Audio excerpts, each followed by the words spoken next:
Didn't know it. Yeah, I think they're considered emo, but you know, Gen Z, they have a strange definition of it for sure. But if you do have any plans today, if you're getting out, I know a lot of us are, you're definitely going to want that umbrella. Unfortunately, I think some of us in Western Kentucky may have some hail damage.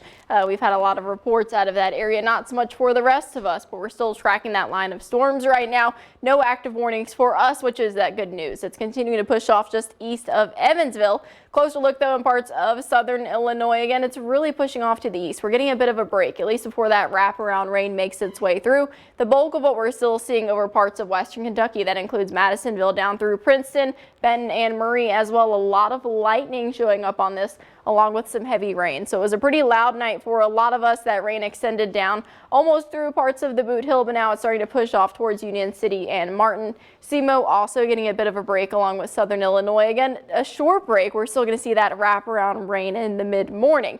We aren't tracking any active warnings, which is the good news. That is off to our east, but we do have a severe thunderstorm watch in place for parts of Western Kentucky until 5 o'clock this morning, and that pretty much coincides with the Storm Prediction Center's marginal risk here. So that's a 1 out of 5 for part of our region. Again, it's mostly over Western Kentucky, over Murray, just east of Union City. Not as much for southern Illinois or SEMO. So still got to stay active and aware this morning. Right now in Carbondale, looks like we're seeing some pretty heavy rain, maybe even some fog there. But for Mount Vernon, we're still seeing some pretty gray conditions, along with Benton, very wet out there. Puddles on the ground. Metropolis, raindrops on the camera. So it's a wet morning for a lot of us. We mostly saw that rain a couple of hours ago.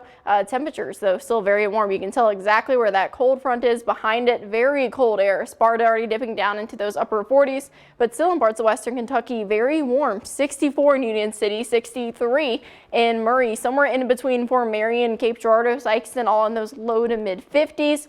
But as the day progresses and as that cold front pushes through, those temperatures are going to continue to drop down. We're still seeing rain chances through the lunchtime hour, not really starting to drop into isolated until the afternoon. That wind, though, really does start to pick up somewhere out of the northwest in the teens as that cold front passes. So today, tracking showers and some rain. By this evening, still seeing those clouds staying with us. For Friday, much colder behind the front. A couple of flurries are even possible from wraparound from the low pressure. Then this weekend we get a bit of a break. So any good news if you do plan have any plans for Saturday or Sunday, we're drying out and warming back up. But again, really easy to see where that cold front is that we're tracking. Nashville, Birmingham down to our south in those mid 60s, but then just behind the front, Kansas City right at that freezing line. So we're tracking that low as it passes directly over the region, and we're also still seeing that watch in place. So the low continues to push very quickly by mid-morning. That front is almost completely out of here. We're seeing some of this wraparound rain by the afternoon. Temperatures starting to dip down into the 40s by the evening, down into the 30s.